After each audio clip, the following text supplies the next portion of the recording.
Oui, bonjour les Rafiki de Ushauri.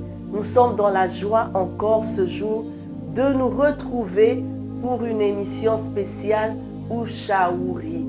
Alors j'espère que vous allez bien et j'espère aussi que vous partagez et que vous invitez d'autres personnes à s'abonner aussi. Parce que dans Ushauri, nous donnons quelques conseils qui nous font du bien, qui nous font vraiment beaucoup de bien.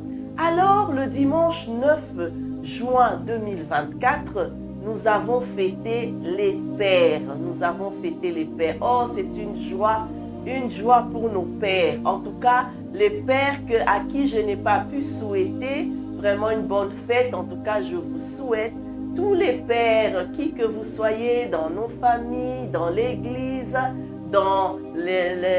parmi les amis de Ushauri, en tout cas, que Dieu vous bénisse. Je salue mon père aussi qui est au Congo. Que Dieu te bénisse abondamment. Alors pour cette émission spéciale, nous avons un invité spécial.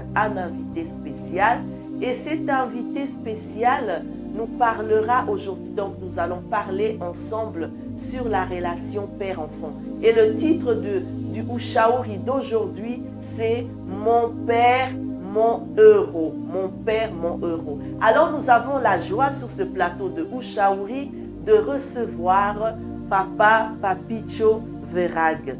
Bonjour Papa Papicho. Bonjour Maman Jenny. En tout cas, nous sommes honorés de te recevoir ici dans ce plateau de Ushauri et j'espère que tu vas bien.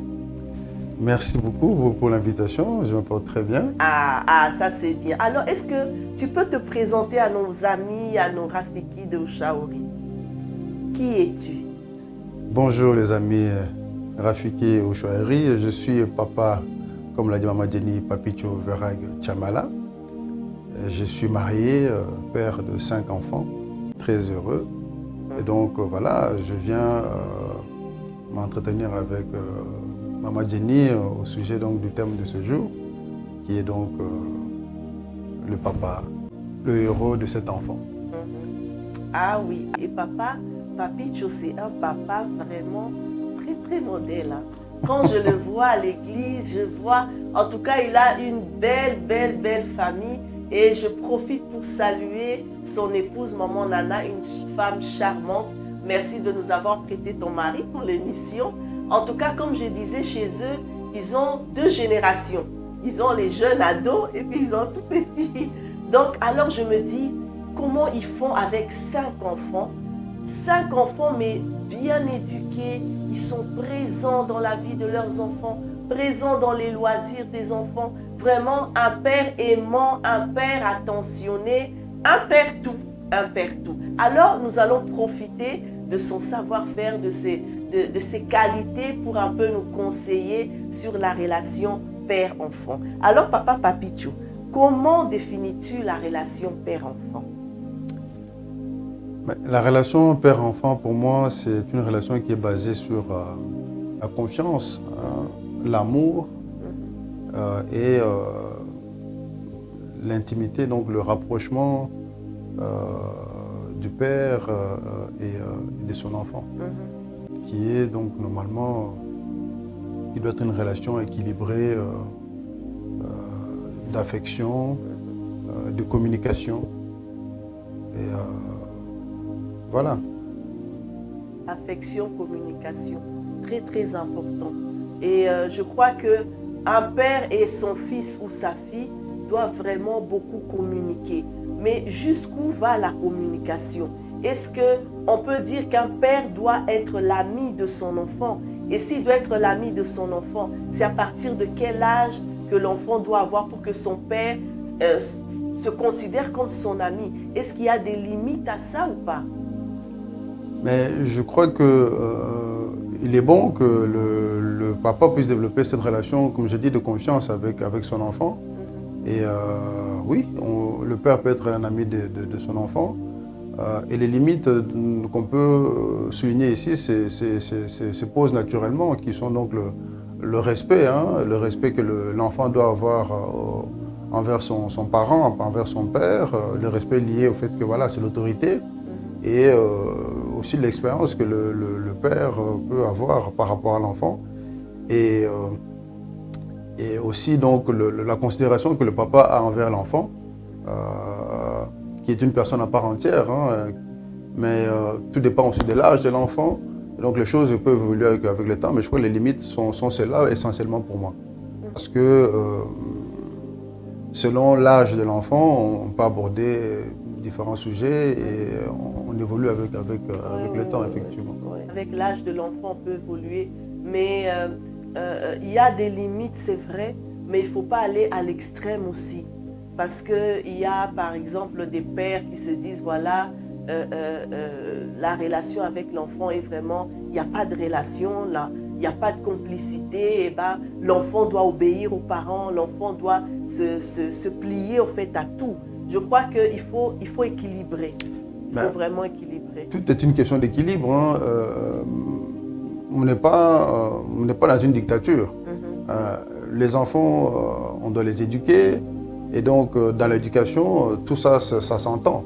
Et donc, je pense que naturellement, l'enfant va ressentir selon la façon dont on les traite. Et le respect viendra à ce niveau-là, puisque les limites dont on pouvait parler ici avec un enfant plus jeune, c'est de lui apprendre aussi que certaines choses sont autorisées ou pas autorisées. Au quotidien, l'enfant découvre aussi ce qui lui est permis et ce qu'il peut faire de manière naturelle. Et d'autres, il faut effectivement des autorisations. Voilà. Mais par rapport à la relation qu'on peut développer, non, je pense que c'est cette amitié-là qui fera qu'on peut être plus proche de l'enfant, on peut avoir le coup de l'enfant. Quand on est dans une dictature, c'est comme ça que moi je peux le considérer, ben, on s'éloigne un peu de son enfant et on n'a plus en face de nous forcément une écoute sincère. Hein? Ça peut induire des comportements qui sont plutôt d'ordre de convenance pour faire plaisir à celui qui est en face, mais qui ne sont pas en phase avec ce que vous attendez. Et donc je pense qu'il faut pouvoir être sévère quand il le faut, mais pas développer une relation qui va effrayer l'enfant, de sorte qu'il vous voit quand vous arrivez comme une pression, un oppresseur. Non, je pense qu'il faut, en tout cas, je pense que contrairement à ce qu'on a peut-être vécu chez nous en Afrique, lié certainement à la culture, mais moi je pense que j'ai la chance de pouvoir être proche de mes enfants et savoir aussi les recadrer quand c'est nécessaire. Parce qu'un enfant, ce sera comme ça, il faut l'éduquer aussi longtemps qu'il le faudra. Donc l'éducation ne dit pas, c'est pas avoir un bâton et voilà, punir l'enfant à chaque fois, non. C'est pas ça l'éducation. On peut donner des une balises. Bonne éducation sans pour autant vraiment aller à l'extrême de la sévérité. Tout à fait. Donc, voilà. Si vous avez mis les balises donc, dans votre façon de parler, dans votre façon d'approcher, l'enfant va comprendre que non, là, j'ai dépassé et donc il faut faire attention. Même la Bible dit, parents, n'irritez pas vos enfants. Tout à fait. Tout à fait. Voilà. Donc pour ces Ushauri spéciales, nous avons comme passage biblique dont nous avons un passage biblique sur lequel nous allons nous baser. C'est dans Luc chapitre 15 du verset 11 au verset 32. En fait, je ne vais pas le lire, mais c'est l'histoire de ce père qui avait 2 enfants. Et à un moment donné, le cadet de ses fils est allé trouver son père pour lui dire, voilà, donne-moi le bien qui me doit, parce qu'il avait vraiment envie de sa liberté. Et son père lui a donné ce qu'il lui devait et il est parti, mais en partant, il s'est amusé, il est tombé dans le péché, il a dissipé tout son bien. Et là, il était vraiment en manque et il a commencé à travailler vraiment dans des conditions vraiment difficiles. Et là, il s'est souvenu que non, il y a mon père, je préfère encore aller travailler chez mon père plutôt que rester dans ces conditions. Et quand il est allé chez son père, la Bible dit, son père l'a vu au loin. Dès qu'il l'a vu au loin, son père a couru et l'a pris dans ses bras. Et il a demandé à ses travailleurs de faire la plus bonne nourriture, de le vêtir de la plus belle robe. Et il était dans la joie de célébrer le retour de son fils. Il a dit, je célèbre celui qui était mort, il est revenu à la vie. En fait, ce père, je le considère vraiment comme un héros. Comme un héros. Et je crois que si son fils a pu lui demander son bien, ce qui lui revenait pour pouvoir faire sa vie, c'est parce qu'il a vu en son père un modèle, que c'était un père qui était travailleur, c'est un père qui a gagné à la sueur de son front, c'était un père modèle qui avait une entreprise, qui avait des ouvriers bien sûr, mais qui était vraiment un père responsable. Et je crois qu'il s'est dit, je vais aussi aller, je vais refaire ma vie. Malheureusement, il a pris un mauvais chemin et nous connaissons ce qui est arrivé. Mais ce qui est vraiment touchant, c'est combien ce père, quand son fils est revenu, il a vraiment joué le rôle de père. Donc, pas seulement un père qui donne la vie, mais un père qui aime. Oui, le cœur un ouvert. père qui pardonne. Un père qui pardonne. C'est ça le héros. C'est ça le héros. Souvent, les enfants idéalisent leur père. Les enfants idéalisent leur père et considèrent ce papa comme un héros, comme un héros. Et je veux te demander, papa Papicho, comment un père peut-il être un héros pour son fils? Quand est-ce qu'un père peut se dire, voilà, je suis maintenant un héros, ou qu'un fils peut se dire, en tout cas, mon père, je le considère comme un héros? Comme je l'ai dit, hein, donc, on est proche de son enfant, on partage son quotidien, le quotidien de l'enfant, on l'aide à grandir physiquement, mentalement, et on le sert d'exemple. Par là, j'entends que voilà, vous êtes un papa actif. Vous vous levez le matin, il vous voit vous lever le matin, vous allez au travail, vous revenez. Il a des activités, vous l'accompagnez dans ses activités. Vous l'aidez dans d'autres. Et vous le suivez à l'école, tant bien que mal. Vous partagez ce moment de peine. Et je pense que les enfants aiment aussi raconter, surtout quand ils sont jeunes, « Ah, mais mon père, à l'école, il fait ça. Mon père, il aime bricoler. Tiens, il m'a construit ma cabane. Il travaille dans le jardin. J'ai fait des crêpes avec mon père. » Tout ça, ça les touche. Hein. Les enfants, surtout quand ils sont encore jeunes, ils aiment ça. Et c'est comme ça qu'on développe aussi la relation avec l'enfant. Je pense que ce n'est pas seulement leur donner l'argent, aller acheter de la glace, et puis débrouillez-vous, non. C'est aussi vivre ces petits moments-là avec eux. Vous êtes adulte, mais avec un cœur d'enfant aussi, parce qu'il faut pouvoir le comprendre, je vais me mettre un peu au niveau, avec évidemment le recul que vous avez le regard d'adulte. Et dans l'exemple que vous avez donné de ce papa avec l'enfant prodigue, c'est justement cette attention qu'il a, parce que c'est son enfant, il ne peut pas le renier. Hein, l'enfant a commis l'erreur. Pouvoir l'aider à comprendre, c'est d'abord le recevoir, l'écouter. Vous ne pouvez pas l'aider à comprendre si vous le laissez en dehors. Et donc l'enfant, ayant reçu cet amour, il a compris que non, je suis dans l'erreur. Chez moi, il y a tout ce que je mérite. Pourquoi si je veux continuer à vivre dans la honte, etc. Donc il a fait, il a pris son effort, il est revenu chez son père, qu'il a reçu. Comme nous tous, nous savons aussi, par rapport à notre Père qui est au ciel, nous avons aussi cette relation où, avec le Saint-Esprit, lorsque nous sommes dans l'erreur, nous ressentons ça. Oui. Donc vous ressentez que non, et à un moment donné, vous devez vous remettre en question. Et donc c'est là. Et quand vous êtes sage, vous remettez en question, et vous allez revenir, vous n'allez pas vous rester comme ça, donc, parce que ça n'a pas de sens. Hein. La porte n'est pas fermée, revenez. Et donc c'est ça que le papa a fait, donc il a reçu son enfant, parce que cet enfant mérite d'être, comment dirais-je, une seconde chance pour pouvoir se redresser. Hein. Et donc voilà. Et le héros du papa qu'on peut être par rapport à son enfant, c'est tout ça. C'est ce rêve qu'on peut lui apporter, cette fierté qu'il a de nous voir faire toutes ces choses, qu'il émerveille et qu'il peut aussi pouvoir raconter à ses amis en dehors. Je pense que nous l'avons tous vécu, plus jeune, de savoir que voilà, papa, même si c'était un papa, il y a des papas qui travaillent beaucoup, hein, qui sont en dehors en voyage, c'est un choix de vie et ça s'impose. Et donc, quelque part, ça nous touche. Et donc, si ce papa absent par rapport à l'activité professionnelle et revient et qu'il est encore disponible, ben, c'est quelque chose de formidable. Je pense que c'est ça qu'on doit pouvoir ne pas perdre de vue.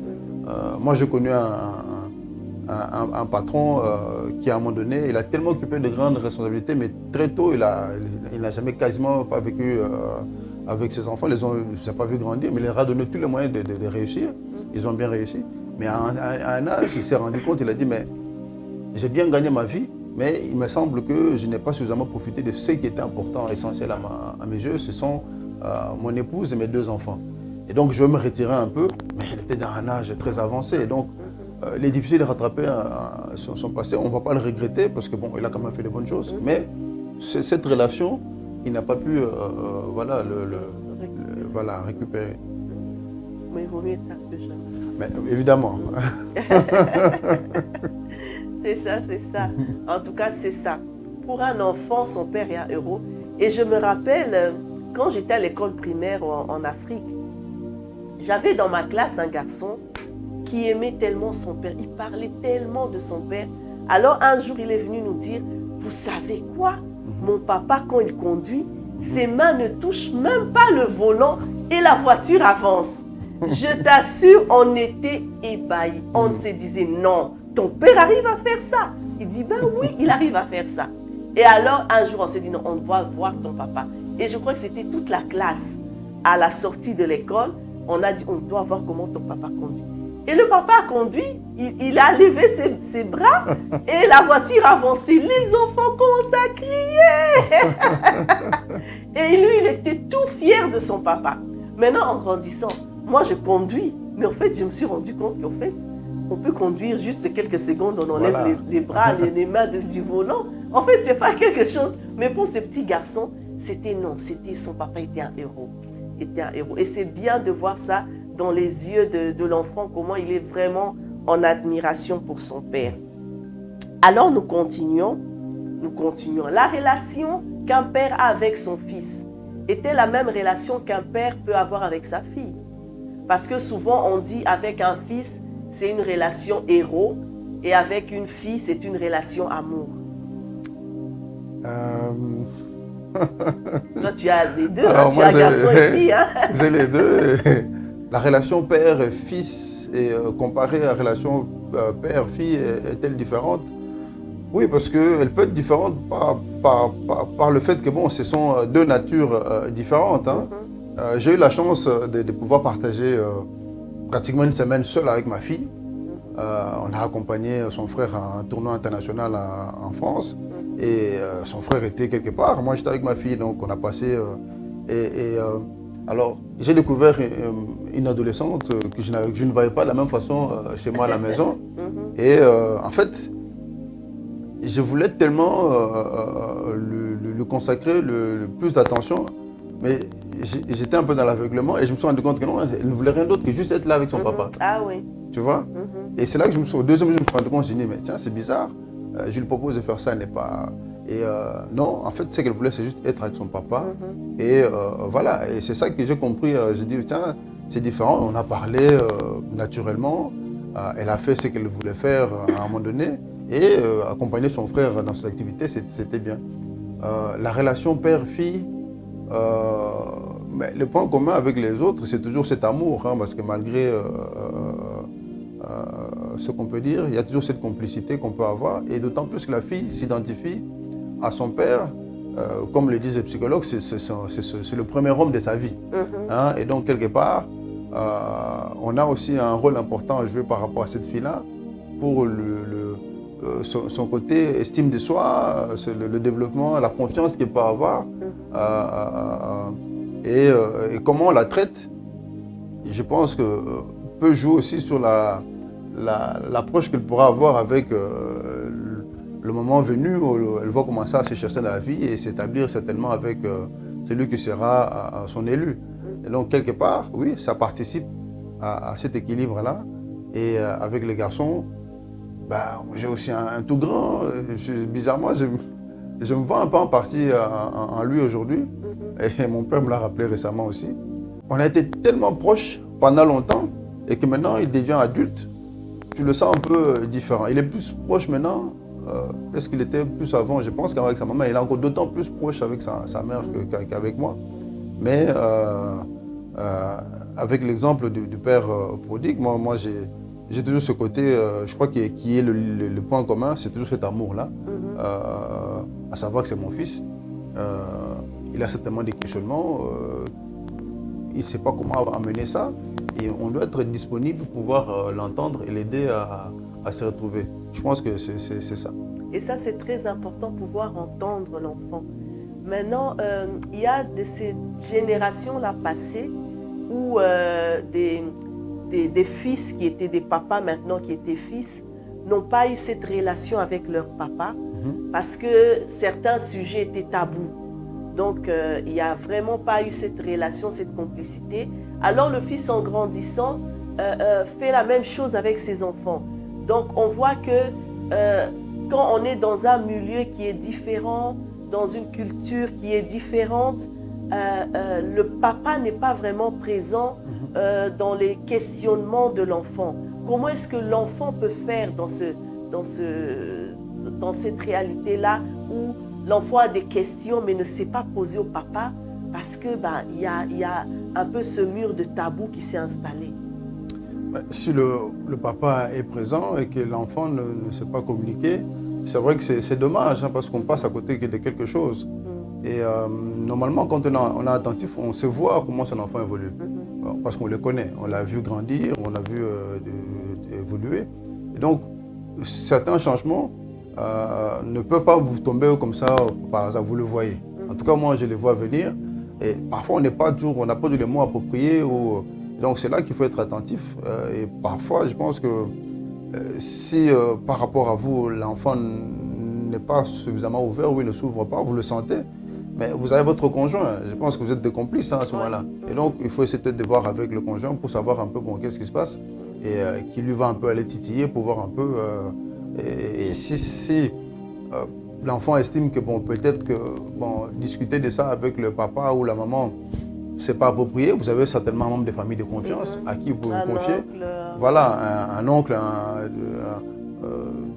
le frère du père ou de la mère. Moi, j'ai la chance d'avoir des frères et un beau-frère, le grand frère de mon épouse, avec qui on s'entend très bien, qui s'entend très bien avec les enfants. Je pense qu'au besoin, s'il y a lieu de pouvoir aborder certains sujets qui paraissent délicats parce qu'il estime que je pense qu'on peut passer par eux parce que c'est des gens qui sont suffisamment ouverts. Et mon épouse, je pense qu'elle a déjà fait le pas pour certains sujets. Donc, et ça, c'est pourquoi je pense que c'est important de savoir avoir du temps avec ses enfants et non pas vivre avec beaucoup de distance. Attention, moi je suis le père, ça c'est l'enfant, il faut que non. Ça, on doit pouvoir mettre cette distance, mais laisser toujours une porte ouverte pour laisser la possibilité à l'enfant de vous approcher et de vous soulever certaines questions. Et c'est mieux qu'il le fasse avec vous, comme on dit souvent, que d'aller découvrir les choses à l'extérieur, dans le monde dans lequel on vit aujourd'hui. Vous savez comment ça se passe. Donc, je pense que c'est important de ne pas passer à côté. On n'est pas forcément toujours outillé pour résoudre tout, mais je pense qu'une fois que la question est soulevée, vous savez certainement mieux que l'enfant orienter les choses, comment orienter les choses.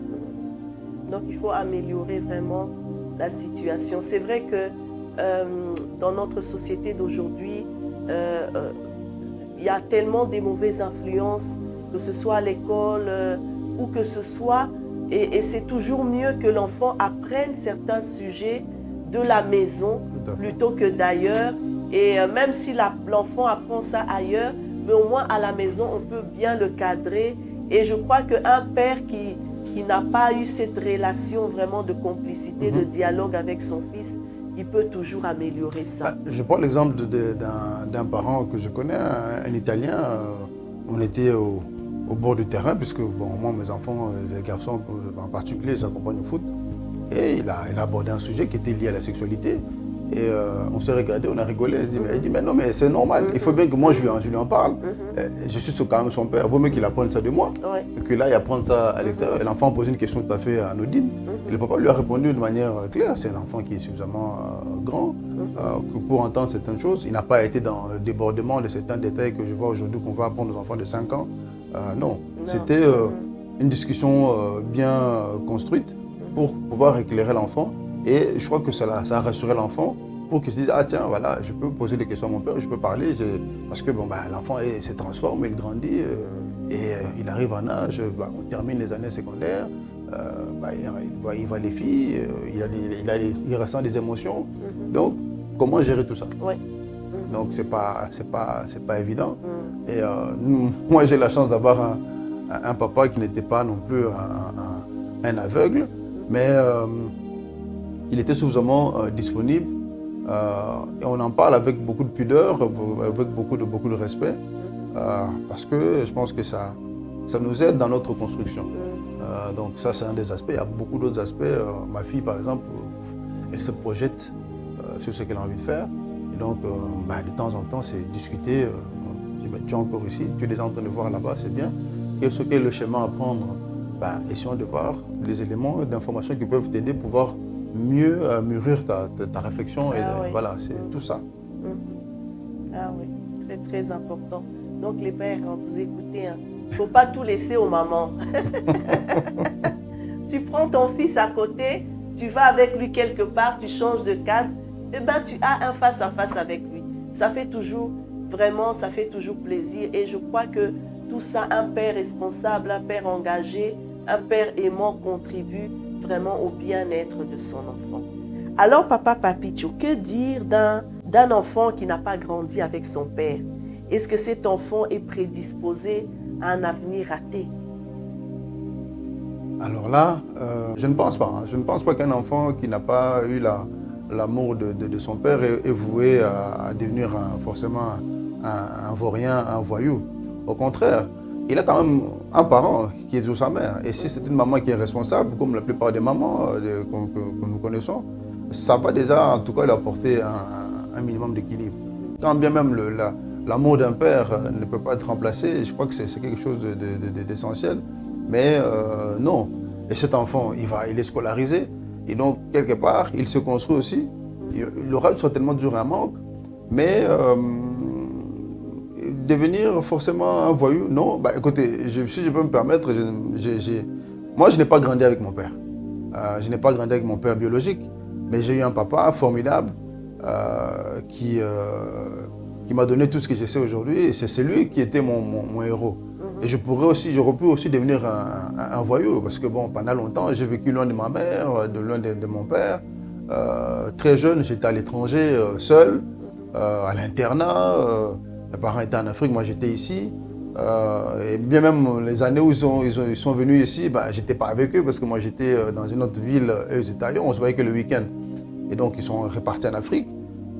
Je ne suis pas pour autant devenu voyou, parce que j'ai eu la chance d'avoir grandi avec un grand-père qui était beaucoup plus présent. Ma mère avait tout fait pour moi. Mais ce côté dynamique de mon grand-père, ses conseils, c'est un ancien pasteur, m'a forgé et m'a donné donc cette conscience que non, la vie n'est pas ratée parce que vous n'avez pas votre père, vous n'avez pas votre mère. Il y en a qui perdent leur maman très tôt. Ils font comment? Ils ne vont pas non plus aller se réfugier quelque part parce que j'ai pas de maman, j'ai pas de papa. Non, je crois que c'est important que celui qui reste seul avec l'enfant lui apporte ce dont il peut lui apporter pour l'équilibre de cet enfant et ne pas s'isoler dans une espèce de quelque chose qui va développer un sentiment de faiblesse, comme on l'a entendu aujourd'hui à l'église, comment dirais-je, d'insécurité. Vous vous mettez vous-même de manière automatique au banc de la société. Non, je crois que ça peut arriver, mais personnellement, non. Je ne suis pas convaincu que ce soit un enfant qui soit perdu. Et surtout si le parent qui reste avec ou un membre de famille qui reste avec vraiment le conduit dans le chemin de Dieu, de la parole de Dieu. Tout à fait. Et Dieu va toujours, Dieu ne l'abandonnera pas. Et cet enfant sera vraiment dans les bras du Seigneur. Et Dieu va guider et Dieu va l'élever. Oui, je crois que c'est ça. Moi, personnellement, c'est ça qui m'a donné cette force de pouvoir passer au travers tout ça. Mais ce qui est fou, c'est que j'ai toujours, et je l'ai dit récemment à mon père, je n'ai pas eu à manquer de quelque chose malgré ces distances. Parce que l'essentiel avait été fait, et l'essentiel a toujours été fait. Et donc, je ne manquais de rien. On communiquait beaucoup par écrit. Très tôt, j'écrivais beaucoup avec mon père, qui n'est pas mon père biologique. Mais voilà, il m'a donné tout cet amour qu'il pouvait me donner.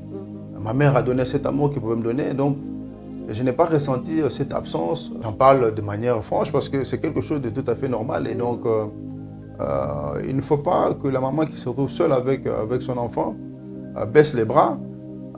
Elle doit pouvoir puiser dans ses ressources l'énergie nécessaire et au travers donc, de sa marche, sa relation avec le Seigneur, elle aura la force nécessaire pour pouvoir avancer et éduquer cet enfant au mieux, lui donner l'essentiel de ce qu'il a besoin d'avoir pour pouvoir évoluer dans la vie, parce que je crois que le Saint-Esprit aidant, on est suffisamment outillé que pour tenir debout. Tu as soulevé quelque chose d'important en disant que même avec la distance, parce qu'il y a des pères qui, à cause du travail par exemple, ou à cause d'un ministère ou d'une raison importante, est appelé à vivre à l'étranger, peut-être loin de son enfant. Mais qu'est-ce que ce père doit faire vraiment pour que l'enfant ne sente pas cette absence-là? Mais c'est ça, donc on a parlé de communication, de communication, et en plus d'autant plus que dans l'ère moderne, on a les WhatsApp, on a les Zoom, on a vu les autres, je ne sais plus comment ça s'appelle, on peut faire on peut communiquer par vidéo, et les enfants ils aiment bien ça, tu leur envoies une petite carte avec des petits dessins, des choses comme ça, ils adorent ça. Donc ils sentent toujours cette présence du papa qui est loin, mais qui lui montre que non, je sais que je suis loin, mais en même temps, je manifeste ma présence par tout ce que je peux faire pour ne pas perdre le contact. Parce que si vous êtes loin, pour de bonnes raisons, vous le travaillez, mais vous êtes inondé, noyé dans votre travail, vous ne pensez à rien, bah oui, vous avez beau envoyer de l'argent, mais vous ne vous manifestez pas. C'est difficile, l'enfant ne va pas non plus je veux dire, déjà la distance crée quand même cette séparation, mais si vous êtes encore moins présent malgré la distance, ça complique.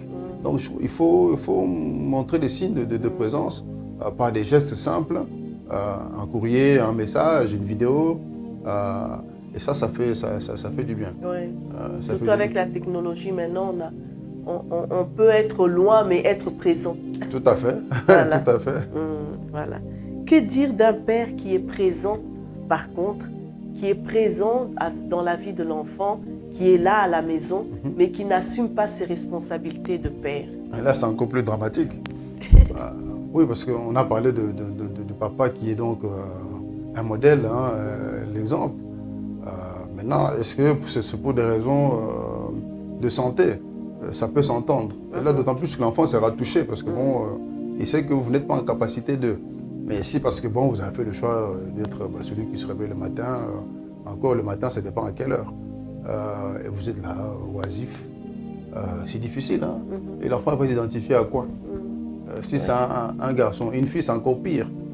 Il va se dire, mais tiens, c'est comme ça que les hommes sont. C'est un mauvais message qu'on envoie aux enfants. Vous n'assumez rien, vous ne leur donnez rien. En plus, en Europe, c'est difficile. Hein? Ici, les gens aiment aller en vacances, mais il ne faut pas forcément aller dans des trucs compliqués. Moi, je dis aller en vacances, c'est peut-être juste le week-end, vous prenez la journée, vous prenez la voiture ou le métro, le train, je ne sais pas. Vous allez au bord d'un lac. Hein? Vous allez passer une journée ensemble en famille. Donc ça, c'est quelque chose. Mais si vous n'êtes pas en mesure de faire ça, c'est compliqué. Qui doit travailler? C'est la maman. Et la maman doit travailler, et puis le revient, elle doit tout gérer. Bon. Finalement, les enfants, vous considérez comment? Il ne faut pas être étonné qu'à un moment donné, il y en a qui vous manquent de respect. Parce que ça, malheureusement, c'est difficile, hein, parce qu'ils ne pourront pas comprendre. Mais s'ils sont bien éduqués, parce que c'est ça la chance qu'on peut avoir aussi, c'est d'avoir aussi une femme qui sait éduquer les enfants, malgré tout ça, parce qu'elle vous donne le respect qu'elle vous donne. Les enfants vous ont dû vous considérer comme leur papa, mais au fond, ils ne comprendront pas. Alors plus tard, quel conseil vous pourrez leur donner dans la vie, parce que vous n'avez rien fait? Ça, c'est ça qui est un peu difficile. Déjà, quand on prend le temps la personne se développe, elle développe son caractère, c'est pas dur évident, mais alors que vous n'avez jamais été présent, alors que physiquement vous êtes là, mais vous n'êtes pas présent dans ce qu'ils font, vous ne leur rapportez rien. C'est très difficile, hein? C'est très difficile de pouvoir espérer quelque chose comment dirais-je, de constructif avec ces enfants-là. Alors on arrive déjà à la fin. Dernière question. Qu'est-ce qu'un père attend de son enfant? Un père attend de son enfant qu'il puisse grandir en toute sérénité, hein, en espérant que tout ce qu'il a pu leur apporter comme soutien l'aide dans son développement, dans sa construction et dans sa vie future. Parce que je suis convaincu que c'est le parent qui construit l'avenir de l'enfant, qui lui apporte, qu'il construit son héritage, et pas le contraire de ce que certains peuvent entendre. Ah bon, j'ai fait un enfant pour que lui soit comment dirais-je, mon pourvoyeur pour la pension. Non, l'enfant apportera certainement ce qu'il pourra apporter, mais je veux dire, ça ne doit pas être un fardeau. Ça ne doit pas être un fardeau. Non, parce que c'est le parent qui doit construire pour l'enfant et pas le contraire. Et donc, non, attendre quelque chose en particulier, non. En espérant, moi, la chose que je peux attendre de mon enfant, c'est que voilà, l'éducation qu'on a pu apporter lui serve dans sa vie et dans son foyer et dans la société de tout ce qu'il pourra développer et qu'il puisse trouver son bonheur selon ces critères qu'il aura construits dans l'équilibre avec la personne qui va composer son foyer à ce moment-là. Et donc qu'il soit épanoui dans la société, heureux, tout simplement. Ça, c'est vraiment très important parce que des fois, c'est décevant de voir, surtout dans notre culture africaine, comme tu l'as dit, c'est en fait le père doit vraiment subvenir aux besoins de l'enfant, construire l'avenir de son enfant. Et souvent dans la culture africaine, en fait, il y a les pères se disent, voilà, je fais ma vie, je gagne mon argent, je me suis fait vraiment une bonne sécurité, et ben j'en profite. Et puis après, il meurt et puis il fait rien. Il fait rien et les biens sont dilapidés par-ci, par-là. Et les enfants qui sont censés être protégés, sécurisés par le père se retrouvent chassés par la famille, se retrouvent démunis et tout ça. Et vraiment, moi je trouve ça décevant. Je pense qu'un père qui soit africain ou européen ou quelque culture que ce soit, tu es porteur de vie, tu as donné la vie et tu dois assumer cette vie que tu as donnée jusqu'au bout, jusqu'à la fin. Et je crois qu'un enfant équilibré, c'est un enfant qui est aussi valorisé dans son développement. On n'est pas toujours là en train de critiquer, de comparer les enfants par rapport à d'autres. Et donc, on ne connaît pas le quotidien des autres. Et ayant eu tout ce qu'on peut avoir, et puis c'est dire que non, je veux partir et mes enfants vont rester main vide, c'est quand même pas normal. C'est quand même pas normal. Et donc là, il faut avoir cette humilité, c'est dire que non, l'enfant n'a pas choisi d'être là. Non. Et donc, bien sûr, on doit vivre sa vie, on lui donne les moyens de pouvoir se développer, de grandir, se trouver une place dans la société. Mais il n'y a pas mieux que de pouvoir se dire, voilà, je peux partir en paix. Et je sais que mes enfants ne vont pas se retrouver chassés parce que je leur laisse une ardoise, parce que j'ai mal vécu mes dernières années, à moins d'un concours de circonstances. Mais si rien de tout ça n'est arrivé, je pense qu'on doit pouvoir être fier de laisser quelque chose aux enfants pour qu'ils puissent en tout cas aussi évoluer et plus tard aussi laisser pour leur progéniture. Donc je crois que c'est essentiel. Qu'on puisse, comme vous l'avez dit, on a des familles qui ont bien réussi dans nos coins en Afrique, mais au départ du papa, ils ne se retrouvent pas d'héritiers qui peuvent reprendre la relève. Tout disparaît au décès du papa et tout le monde se tape dessus. Ça c'est pas du tout normal parce qu'ils ne sont pas aidés par ceux qui sont autour déjà à la base.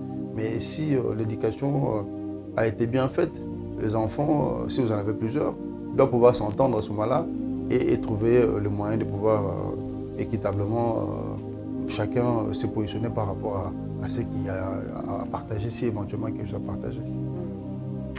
Ok. En tout cas, merci beaucoup, Papa Papicho. Merci beaucoup. En tout cas, j'espère que ça a vraiment été édifiant pour chacun d'entre nous. Alors, nous allons prier. Nous allons prier parce que je pense qu'il y en a qui ont vraiment besoin de prière, qui ont besoin de soutien dans cette relation peut-être qui a été cassée, qui a été détruite, cette relation père-enfant ou cette relation qui n'existe pas du tout, ou cet enfant qui sent ce vide parce que en regardant les autres qui ont leur papa, lui il n'a pas de papa et il sent que son avenir n'est pas assuré. Nous allons vraiment prier que Dieu intervienne. Et je crois que l'amour de Dieu comme Père, cela nous suffit déjà.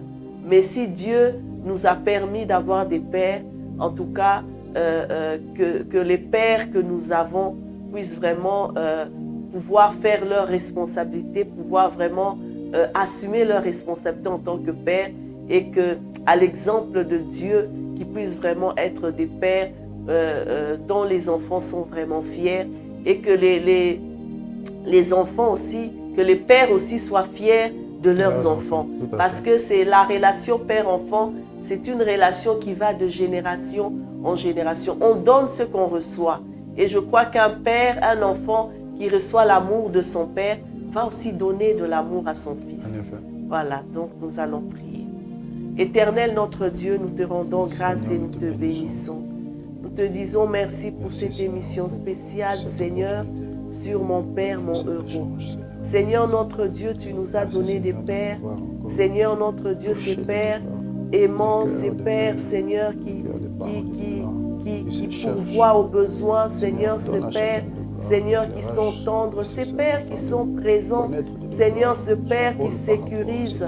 Ô Dieu de gloire, en ce jour, Seigneur, où nous avons fêté les pères, nous venons les recommander entre tes mains. Nous prions, Seigneur, pour que tu agisses dans le cœur d'un père ce jour. Un père, Seigneur, qui a besoin de toi, qui a besoin, Seigneur, de ta force pour assumer, Seigneur, son rôle de père, qui a besoin, Seigneur, de ta présence, ô Dieu de gloire, qui a besoin de sentir ton amour, pour que lui aussi puisse à son tour donner de l'amour à son fils ou à sa fille. Seigneur, je prie, Seigneur, pour cet enfant qui n'a pas connu son père, cet enfant qui sent ce vide dans son cœur. Toi, tu es le Père des pères. Seigneur, notre Dieu, comble ce vide par ton amour. Je prie, Seigneur, pour cette relation père-enfant, que ce soit père-fils ou père-fille. Seigneur, étends ta main, Yahweh, là où il y a eu des relations brisées.